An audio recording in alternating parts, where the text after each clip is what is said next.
So I posted a video about how I slightly felt about The Last Jedi, and I wanted to see how people would react to it. I've been wanting to review cinema for quite a while, and I thought after watching The Last Jedi, this would be the best time to do it. So, basically, I read most of your comments in the previous vid, and most of you agree that the new movie sucked. Whereas some people defended it and explained it was meant for a new audience generation. Let me tell you something. You can shut the fuck up. I mean, I'm only in my, early 20s, and I wasn't even born during the original trilogy. I grew up with the prequels. But I know, and so do a lot of other people, that the originals are far superior than the prequels. If you think generation has something to do with makings of a movie, you aren't necessarily wrong.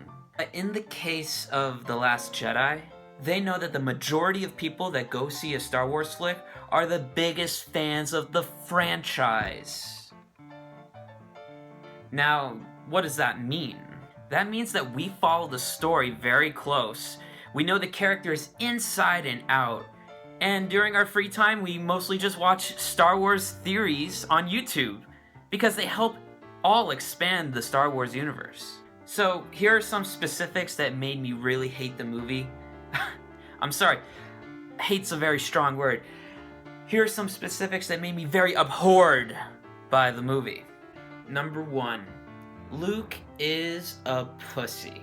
Now, I don't remember Luke being as much of a wuss in the original 3 movies than he was in this movie. In the original trilogy, Luke started out as a farm boy, and then he evolved into a Jedi Master. And not once during those entire 3 films was he a pussy in any situation. I mean, he wanted to fight against the Republic. He left Master Yoda to just go save his friends, even when Yoda told him not to.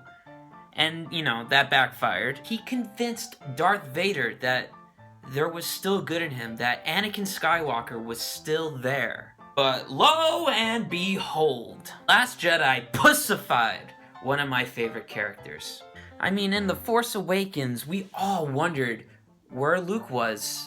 They said after Kylo Ren took over and killed almost all of Luke's students that he just fled somewhere in the galaxy. Just like Yoda did at the end of Revenge of the Sith. But was Yoda scared to teach the son of Anakin Skywalker the Force? No!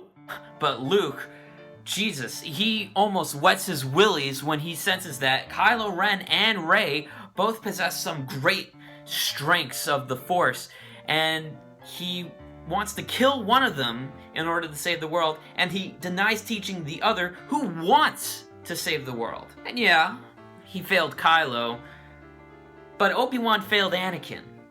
But that didn't affect Obi-Wan to teach Luke the ways of the Force. So to wrap this part 1 up, I saw Luke as somebody cool, somebody who could reignite the Jedi. But in this movie, they just completely, 100%, made him a pussy. In fact, he's so much of a pussy that he formed an apparition of himself just to fight Kylo Ren in order to save his friends, instead of lifting his ship out of the water. If you remember that scene, it was in the water in that movie, and that would also have been a great callback to The Empire Strikes Back when Yoda lifted Luke's ship out of the water, and then he would have flown to the battle on the moon, where Finn was about to kill himself, and he just was starting to shoot the laser gun, and it just got destroyed in a million pieces. That would have been so cool. I mean, then if that happened, Kylo would get super mad. The audience in the theater would lose their fucking shit. And then Luke, he comes out of his ship, dressed in all that black from, Return of the Jedi. And he has that green lightsaber. That green one. Honestly, he looks way better with the green lightsaber than the generic blue one. But that didn't happen. Luke came in a ghost form, pissed Kylo to buy time for his friends, and then he died like Obi-Wan.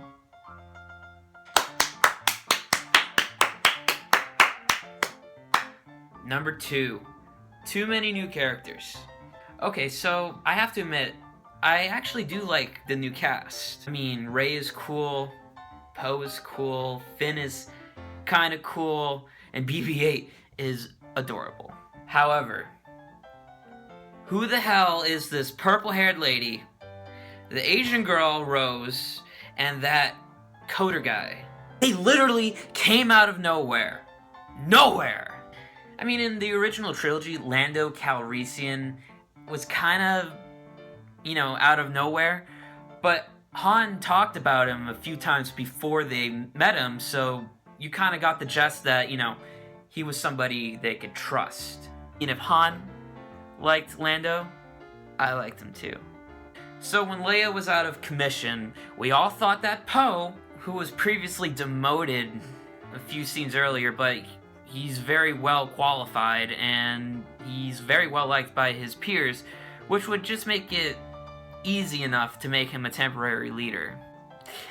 But instead of all that, they throw some purple-haired lady who just came out of nowhere and wasn't even in, I don't think she was even in Force Awakens, to assume command. Why? To make it even worse, she's an idiot. I mean, honestly, she doesn't even look like she would have been the right person to be Leia's right-hand woman. And, you know, the only good thing about her was her sacrifice close to the end of the movie to save the Resistance. By the way, I mean, though I criticize this movie very harshly, I do have to give it a good pat on the back. One scene I really thought was very well done, when the purple-haired lady went light speed and hit the enemy ship, and you just see all that blue light and the background's quiet, and there's like that chilling moment. It was very stunning, visually compelling. I thought that was very aesthetically pleasing. Now, let's talk about Rose. They built her character up by her being the sister to the Asian girl in the beginning of the movie who died when she was releasing the bombs. Yeah. But honestly, this is such a cliche move. This is the, my sister died and I'm going to avenge her death by finishing what she started cliche.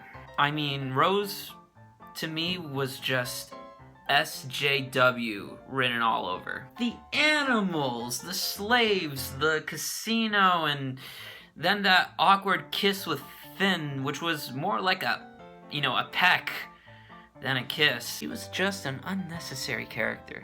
You know what I think is a good idea? They should have had Carrie Fisher's daughter actually play the role of Rose. I mean, think of it.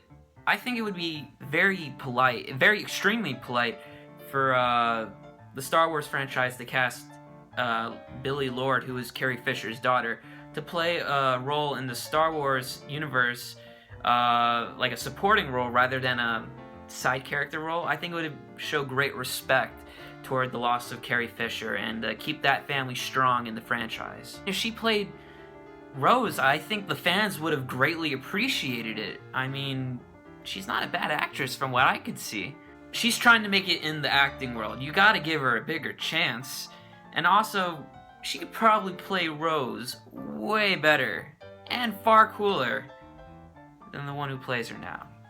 Seriously, Rose was just bad. And now we got that whole love triangle going on, which really, really pisses me off. Now, when you bring a love triangle into the Star Wars universe, it does not become Star Wars anymore. I mean, it's more like a How I Met Your Mother, Friends, Grey's Anatomy, some fucking drama comedy, romantic comedy movie that just revolves around love triangles. Hey Finn, buddy, listen. You're gonna get way more out of Rey than a peck on the lips that's from Rose. I'll tell you that, buddy. Now let's talk about the coder guy. First of all, when I saw Andy Serkis' name in the credits, I thought he played the coder guy. And I'm not even gonna look up what this coder guy's name is. I don't care. Apparently Serkis played Snoke, so I guess I'm wrong on that count. The coder was just some random guy. He just came out of nowhere and landed in the right place in the right time. Honestly, I didn't think he was that bad. But I know he's a selfish guy. I mean, remember that scene where he betrayed Finn and Rose? But then he was given that face, like, at the camera, which was like, no, I'm on your side, I'm on your side. But he was still betraying them, but, you know, you thought that he was gonna actually save them at some point, but he wasn't going to. What? I am so confused. He disappeared, and we probably won't even see him until probably the next film, because, hey, why not? Check it. Wouldn't it have been better if instead of this guy, they brought Lando back? Oz mentioned she knew somebody they could trust. I immediately thought it was Lando Calrissian. I immediately thought. The reason was because Maz was good friends with Han, and I believe that Lando was a smuggler, and do you think that maybe over time he would have picked up a few skills, and, you know, that way they can bring him back? But alas, it wasn't Lando. In fact, he might not even show up for the entire trilogy at all, even though they say he has a lot, you know, awaiting him. He probably won't even show up. Now, as you might have noticed, I'm a big fan of Lando. I mean, come on, the character, the actor, the clothes. This guy is pretty cool. Where the hell did he go? Did Lando die before Force Awakens? Actually, I think they said he didn't, but I mean, where is he? I really want him to come. And this movie would have been the best time to bring him back, to resurface him, and then they can build his character even more in the next one, but he still didn't show up, so I don't know what's going on. I don't know what else to say, but just those three characters, they literally came out of nowhere.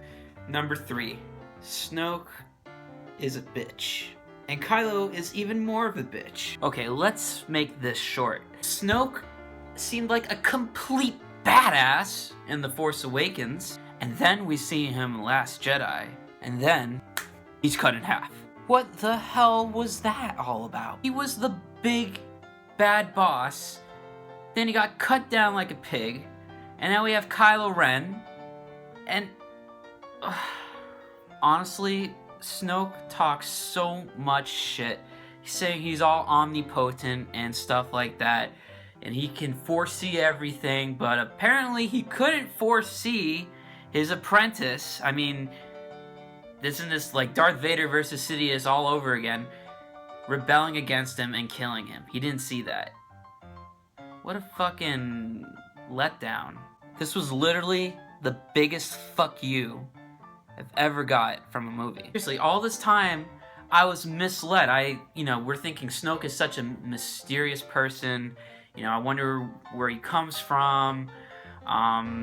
Maybe they'll talk a little bit more about his character in The Last Jedi, but nope, he's cut in half. He was a real villain. But now we have Kylo Ren taking the reins. Oh, Kylo. Oh, Ben. Oh, God. I'm just going to say it. Kylo is the worst enemy in the Star Wars franchise ever. I don't mean he's the worst, meaning that, you know, it's because he's the most evil person. I'm saying he's a bitch. He's one of the obnoxious, ignoramus, stupidest I've ever seen in the Star Wars franchise. I mean, actually, Anakin was a little bit more stupid, but this guy's a close second. Darth Vader got mad, for instance. He had this very, like, calm presence. I mean, yeah, he's in a mask, and you can't really see this emotion, but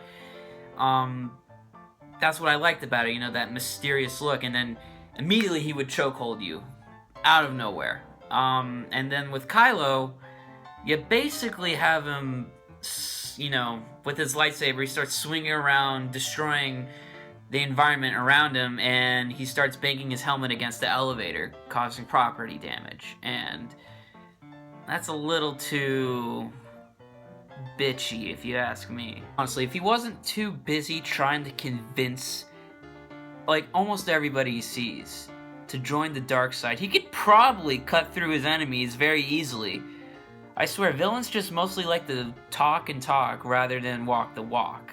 But yep, he's a missionary out to rally people towards his side. And now that Snoke is out of the picture, I guess, You know, Kylo Ren is now going to assume command, and I guess this is a good person. You know, he represents the Trump persona, very hot-headed, doesn't care about criticism, and gets very emotional quite often. Okay, well, these are just the 3 major concerns I have with this movie.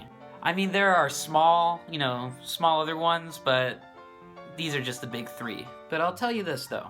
I was happy that Yoda made a cameo appearance. I thought that added a nice touch to the movie. But everything else, from I'm holding Poe joke to the scene where Rey sees Finn tucking in Rose, taking care of her, thinking, oh, he loves her more than he loves me.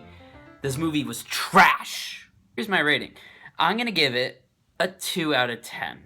By all means, if you want to go see it, go buy yourself a ticket and waste away 2.5 hours of your life away by watching this movie. Well, that about wraps it up for me, guys. If you want to like, comment, and subscribe to the channel, that'd be great. A little update video will be coming out soon about the Game Grump comps, so be sure to tune into that. I really hope you liked this review. If not, hey, what are you gonna do? Alright, until next time, have a good one, guys.